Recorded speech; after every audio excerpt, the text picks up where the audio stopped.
Hey Racer fans, it's time for the Racer Report with head coach Chris Hatcher. Here's what is coming up on today's show. As the Racers hit the road for an overtime thriller at Tennessee Tech, looking for 5 straight against the Golden Eagles, but it doesn't work out. The overtime thriller does lead to a record-breaking day for Jeremy Harness catching the ball and Katie Humphries throwing the ball. We'll talk about that. And before we leave today, of course, the best calls for the voice of the Racers, Neil Bradley. The Racer Report begins right now.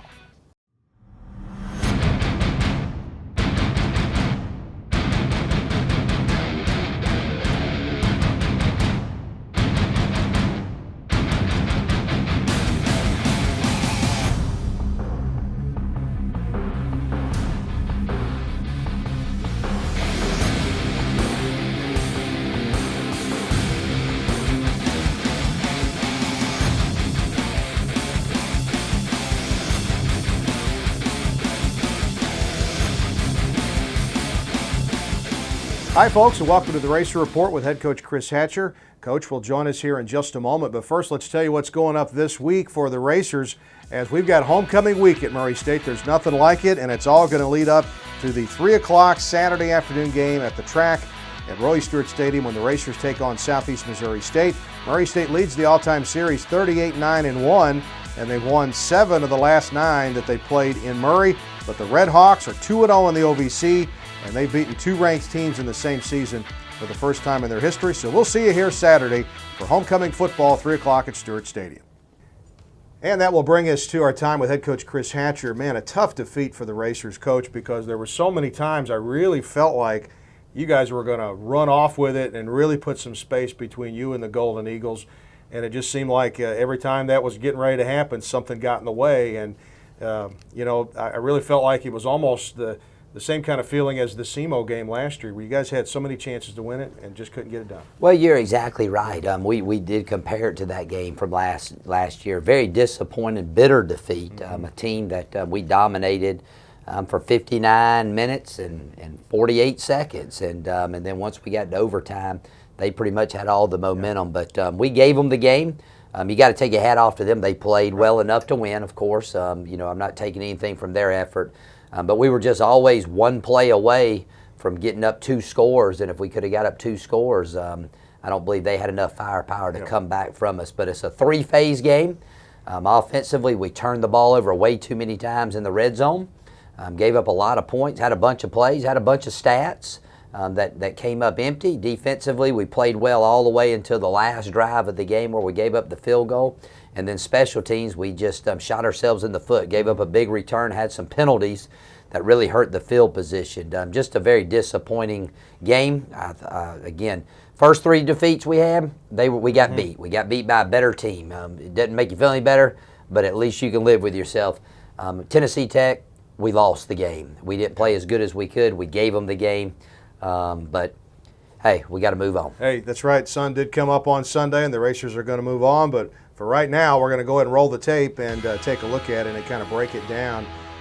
Family weekend at Cookeville. They had a good crowd there, and the Racers were playing Tennessee Tech for the 80th time. It's the longest running series the Racers have.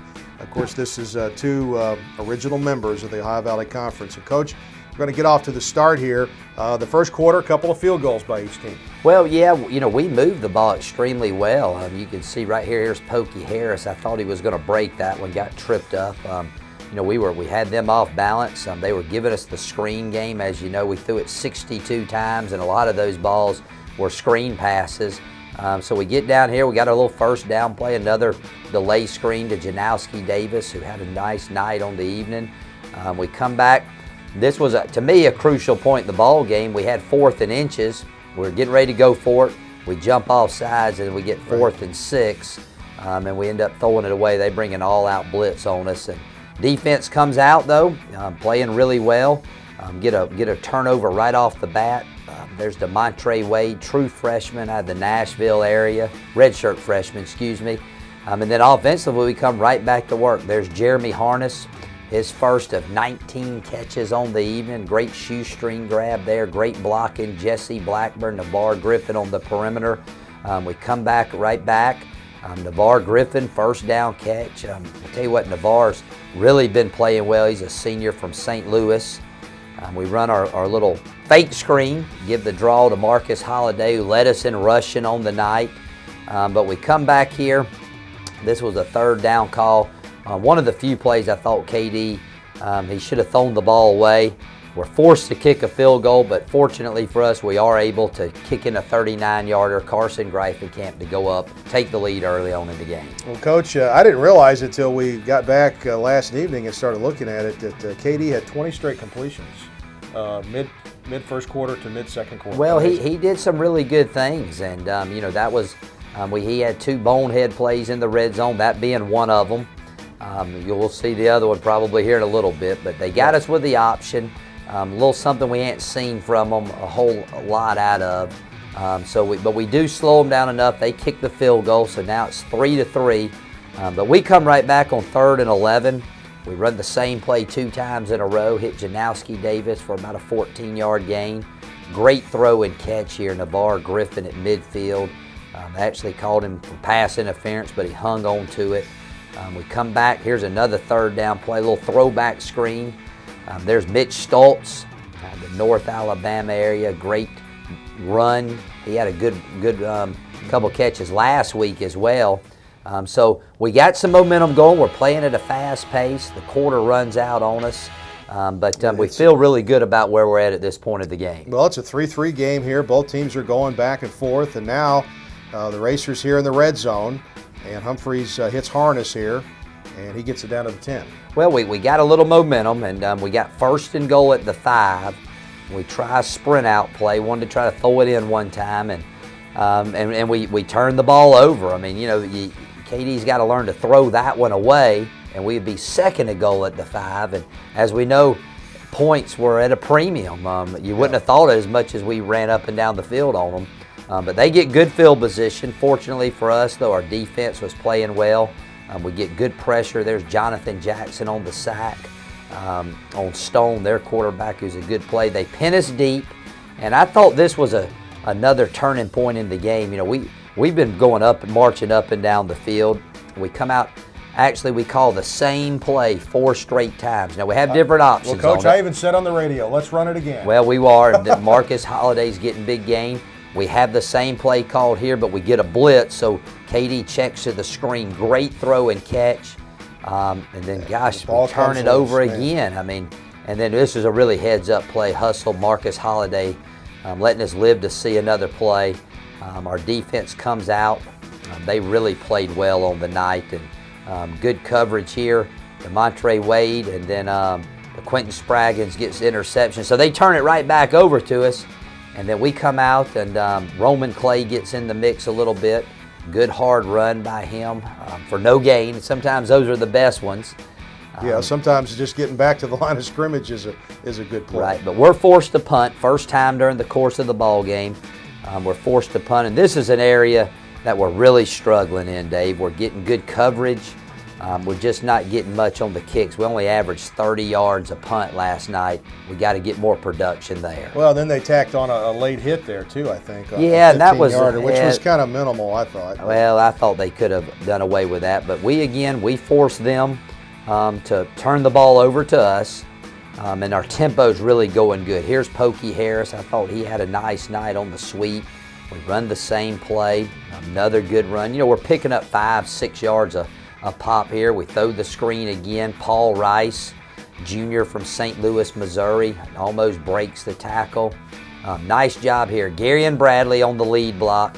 And then the deuce, KD Humphrey gets the run in, and we go up 10-0 after Camp's kick. Okay, he take our 10-3. 10-3, and then you still got a lot of time here. About 5 minutes for the half. You figure right here, you figured, well, we get them stopped, we're going to get the ball back. Well, they hadn't moved the ball, and I'm thinking at this point we're going to break it open. And then, last year we were one of the tops in the country in kickoff coverage, and this year we've been giving up 2 big ones. And we got guys getting out of their lane, not taking on blocks, not avoiding to the proper side.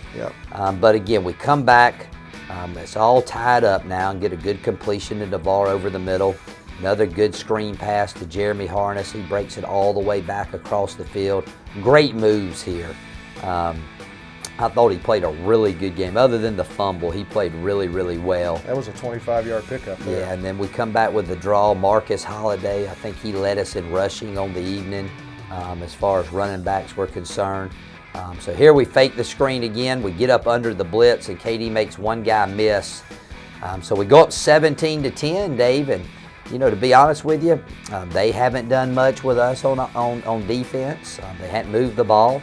Offensively, we've just shot ourselves in the foot with turnovers, and here we lay the ball on the ground again, Janowski Davis, and fortunately though we do come out of the pile with the ball. So we got a chance to extend the lead, knowing they're going to get the ball to start the half.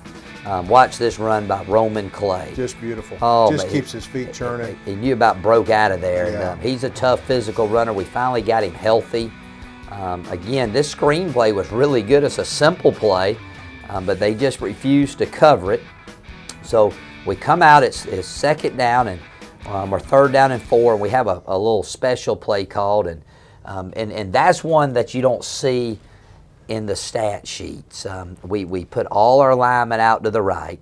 Yep. They send 3 out there on our 5, and if we get the ball just off, complete the pass, we probably score. Yep. And unfortunately, that put us in a 4th and long, too far to kick a field goal. There was only 20-something seconds left. We don't convert. We missed a golden opportunity there. The Racer Report with Chris Hatcher is brought to you by Ruth Brothers Wine and Spirits. Serving you for 50 years, Ruth Brothers with 2 locations in Paducah, Kentucky. And by Pepsi Mid-America. Share your summer pics on Twitter with #RealBigSummer. And by Campus Evolution Villages in Murray, the best in student living. Call 270-767-1818 to plan your tour and visit. And by Kentucky Community and Technical College System. Higher education begins here.